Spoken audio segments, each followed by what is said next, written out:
saludar en estos momentos allá en Estados Unidos al médico cirujano, doctor en salud pública, analista y ya también un amigo de Sin Censura que constantemente pone a chillar la víbora, a dejar la víbora chillando, el doctor Héctor Frisby, a quien saludo con mucho gusto. ¿Cómo está, doctor? Buenos días. Buenos días a todos, buenas tardes, buenas noches, depende de a qué hora nos vean, a qué hora repitan este segmento, porque luego Vicente lo separa y lo pone así aparte, porque le gusta lo que digo a veces. Claro, ¿no? Y sobre todo el tema del que quieres hablar hoy, el tema de las armas como un problema de salud pública, tanto en México como en Estados Unidos. Si bien en Estados Unidos se habla de tiroteos masivos, hace unos días en una iglesia mormona hubo un tiroteo, 4 muertos por lo menos, incendiaron la iglesia. Pues en México está la cosa que arde por las armas que llegan a los grupos del crimen organizado. Esto, si lo vemos como una situación de salud pública, no lo había analizado así por obvias razones. Tú eres el experto, doctor, pero eh, me esperanza saber que hay acuerdo, este acuerdo Firewall o algo así por el estilo, entre México y Estados Unidos para prestarle atención al tráfico de armas, doctor. Sí, Vicente, el uso de armas y las muertes y las lesiones, que las lesiones son 6 veces más grandes que las muertes, y se estiman, porque muchas veces cuando una persona es víctima de un ataque con un arma de fuego y no es un homicidio, muchas veces porque es gente que está involucrada en el crimen organizado o la gente no quiere denunciar porque sabe que es alguien del crimen organizado y va a haber consecuencias, entonces no lo denuncia. Entonces son estimaciones. Por cada persona que muere por la violencia por armas, hay 6 personas lesionadas y muchas de ellas viven con secuelas por el resto de su vida. Recuerden, una secuela es una complicación de nuestra salud a partir de un accidente, como puede ser una herida de bala o una enfermedad. Entonces, incluso pues, puede ser a partir de una cirugía, puede ser que una persona se lesiona después de una cirugía y eso se llama secuela, el vivir con algo que es consecuencia de una enfermedad, un accidente o un acto médico. Eso es una secuela. Entonces, la violencia por armas se estudia desde la perspectiva de la salud pública porque reúne 5 características fundamentales para que nosotros estudiemos las lesiones y la muerte por armas de fuego como un problema de salud pública. La primera es la alta mortalidad y las secuelas por lesiones. Esa es la primera característica. Es algo que le sucede a las personas y les causa una tasa muy elevada de mortalidad. Las lesiones por arma de fuego son una de las principales causas de muerte, no solo en México, sino en todo el mundo, muchos países, incluso en Estados Unidos es la primera causa de muerte de hombres jóvenes entre 18 y 45 años, es la primera causa de muerte. También hay lesiones y también hay personas que se autolesionan y terminan con su vida utilizando un arma de fuego, porque aquí, pues bueno, aquí en Estados Unidos hay 3 veces más personas, 3 veces más armas que personas, es decir, son 340 millones de habitantes y se han vendido en Estados Unidos cerca de 1,000 millones de armas. Es lo que se ha vendido en total aquí en los Estados Unidos.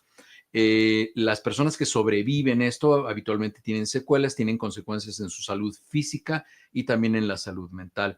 El segundo factor que le hace calificar como un problema de salud pública es el impacto desproporcionado en grupos sociales que tienen determinantes sociales. Las determinantes sociales son aquellas características que no le permiten a la gente tener un estándar de vida elevado, lo cual es no tener acceso a servicios de salud, no tener acceso a educación, no tener acceso a agua potable, no tener acceso a la luz, no tener acceso a caminos seguros, iluminados, pavimentados.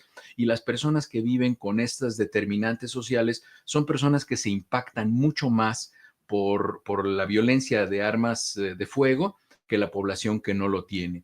La tercera característica es que tiene consecuencias para la salud mental, es decir, la gente que se expone a una herida por arma de fuego padece enfermedades mentales en una gran proporción si es que llega a sobrevivir.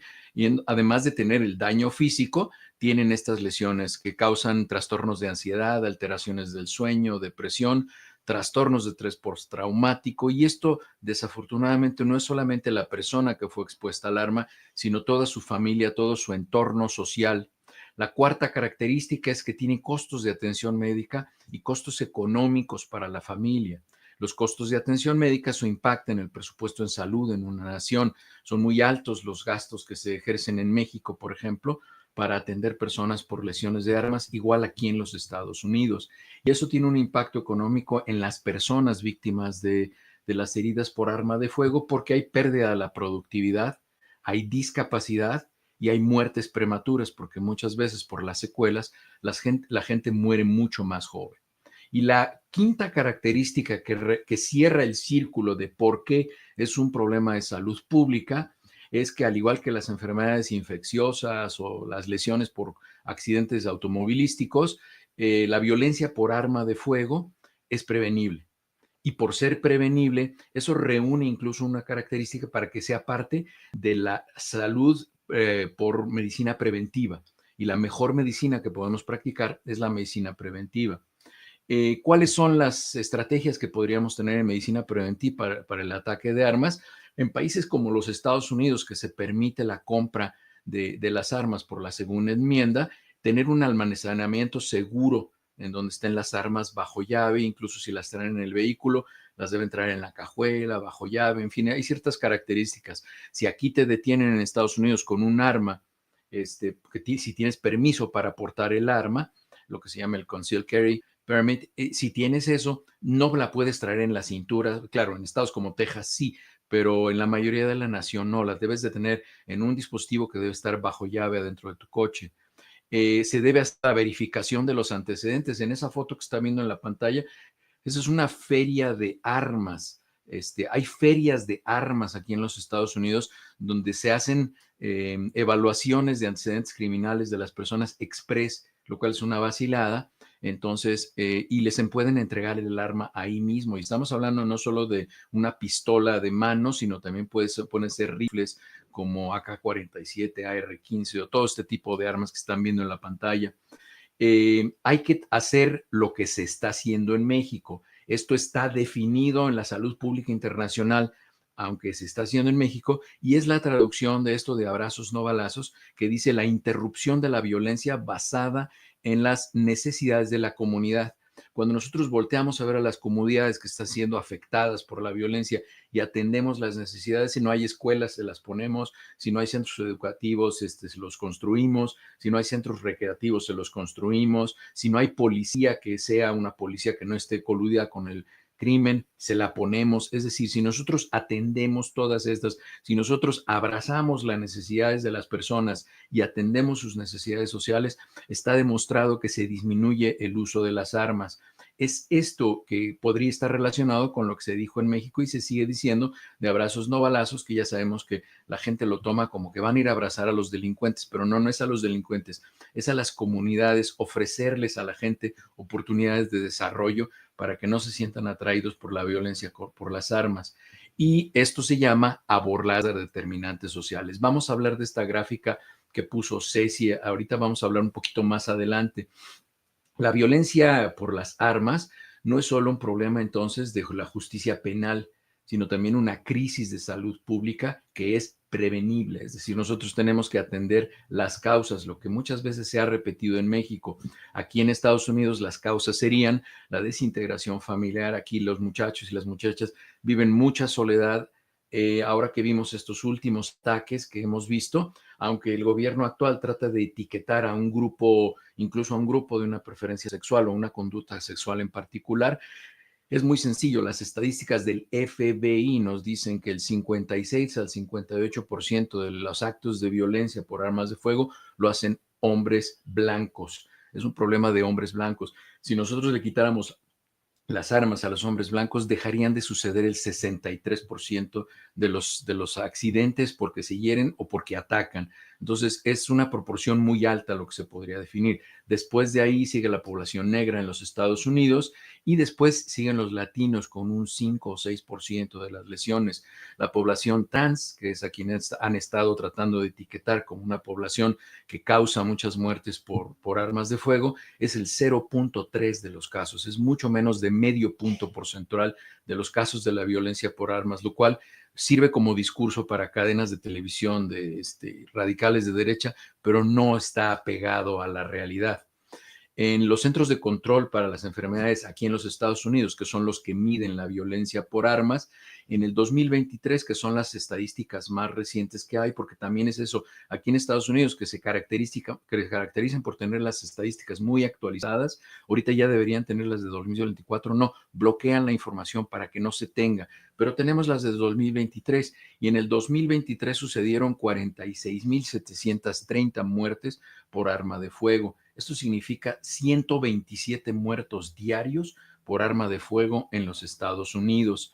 Se calcula que las lesiones no mortales, es decir, las personas que fueron a la sala de urgencias por una lesión por un arma de fuego, se calcula que son 200 personas diarias visitan las salas de emergencia en los Estados Unidos por lesiones no fatales. Es decir, de ahí sacamos a las personas que mueren en el sitio del tiroteo y de ahí esas personas son 200 personas diarias por armas de fuego que visitan las salas de emergencia.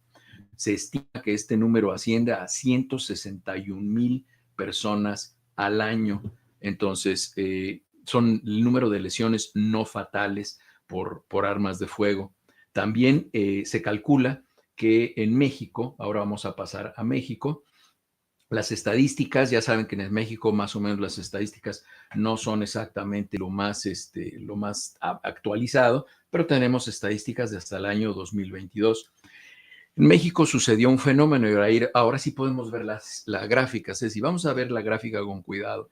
En México, a partir del 2007, como ustedes lo pueden ver ahí, vean la elevación de la violencia que estamos viendo ahí. Hubo un incremento de la tasa de homicidios. La tasa de homicidios, como lo dice en la columna que está eh, del lado izquierdo de la pantalla, dice homicidios por 100,000 habitantes. Pasó de ser de 2007 de 8 personas por 100,000 habitantes, pasó al final del 2011, al final del sexenio de Felipe Calderón, que es el carnicero de Michoacán, pasó al 23.5%. Había sido algo que nunca habíamos visto en México, nunca, jamás se había visto en México. Esto es un incremento del 290% de los casos de violencia por armas, de los homicidios. Y recuerden, esta cifra que están viendo ahí también tiene una sombra de lesiones no mortales. Esto multiplíquelo por 3 o por 5 y es el número de lesiones por arma de fuego totales que podemos ver. El pico más alto se presentó en el 2019 en esta estadística. Luego hubo una caída cuando entró Enrique Peña Nieto. Recuerden, ¿cómo se llama esa caída que están viendo después del pico de Felipe Calderón? Eso se llama paz narca. Cuando los gobernantes le dicen a los narcos, hagan lo que quieran, trafiquen lo que quieran, pero por favor no se maten porque no quiero tener mala imagen. Entonces, eso lo ven desde luego los medios que patrocina el gobierno, lo ven como un triunfo, pero no, eso es una paz narca que tarde o temprano va a explotar y es por eso que al final del sexenio de Enrique Peña Nieto empezamos a ver otro pico que alcanzó su pico máximo justamente cuando entró el presidente López Obrador y de ahí vean la caída súbita que se empieza a ver.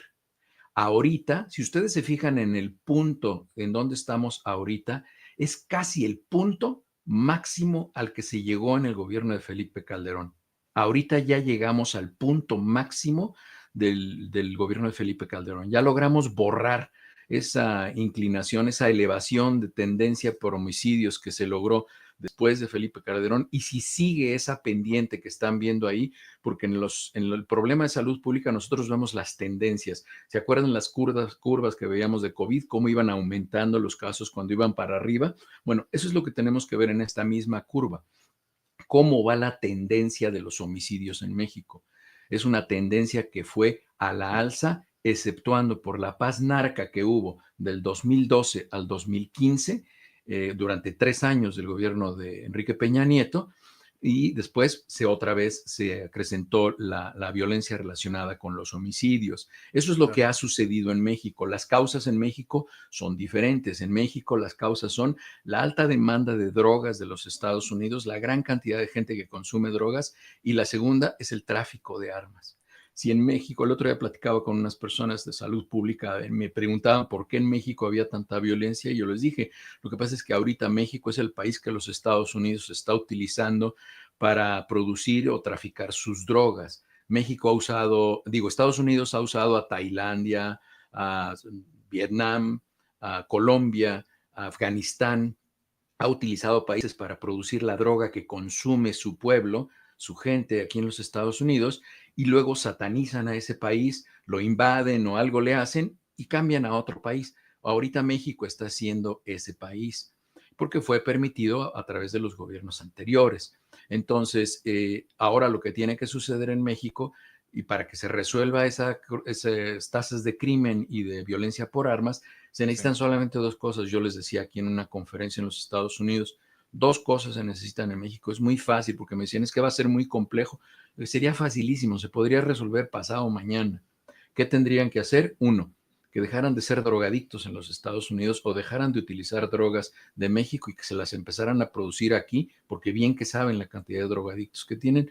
Y la segunda, que dejen de traficar armas fuera de los Estados Unidos. Si dejan de hacer eso, si ya los narcotraficantes ya no tienen clientes y ya no tienen armas, la violencia va a caer rápidamente. Pero eso es algo que va a llevar tiempo, y al parecer las actuales estrategias van por el buen camino, porque están haciendo lo que se recomienda en medicina preventiva.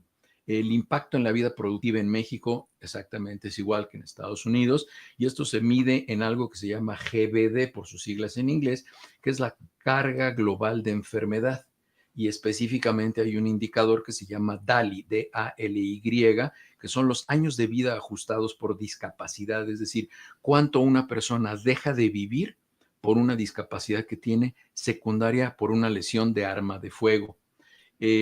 Para medir esta tasa de cuántos años se pierden de vida productiva en una persona, se utilizan esos indicadores, que son unas cuentas que hacemos en salud pública, que son un poco complejas, que toman varios indicadores y no son fáciles de manipular, es decir, no podemos inventar cifras. Los números son muy objetivos, y por eso es que es muy importante que en salud pública utilicemos los números. Por si alguien que está estudiando medicina y porque no le gustan las matemáticas, mejor dedíquese a otra cosa, porque las matemáticas en medicina se utilizan mucho. En resumen, la violencia armada es una de las principales causas de muerte prematura en México y en el mundo. Se pierden decenas de miles de vidas por homicidios, por arma de fuego. El número total se cuantifica de manera más sencilla que los números de los casos de personas lesionadas, porque esas muchas veces no van a pedir ayuda. Tenemos que seguir trabajando como sociedad aquí en los Estados Unidos y en México para que haya sociedades más sanas, para que haya muchachas y muchachos jóvenes que no estén tentados para consumir drogas, para pegarse a la violencia. Tenemos que hacer núcleos familiares mucho más sólidos, fundamentados en el respeto, y eso es lo que va a hacer que haya menos violencia para las armas, porque el uso de armas es una consecuencia de una desintegración social.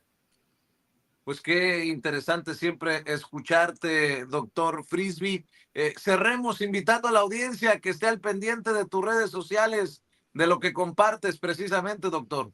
Claro que sí. Les pido por favor que se metan a mis redes sociales. Así estoy como HL Frisby o Dr. Frisby. Estoy en TikTok. En TikTok quiero subir el número de personas. Estoy en Instagram, en Facebook, en Twitter. Y ahí frecuentemente estoy subiendo información importante en salud, y subo segmentos pequeños de esto que hablé hoy con ustedes y de otros temas que se van presentando. Y pues sí, la violencia con las armas es parte de la salud pública, y te agradezco mucho, Vicente, la invitación para poder platicar con la gente todos los martes. Nos vemos el próximo martes o antes, si lo amerita la noticia. Doctor, un abrazote. Saludos, muchas gracias. Gracias. Déjenme enlazarme hasta Chicago, en donde están con el Jesús.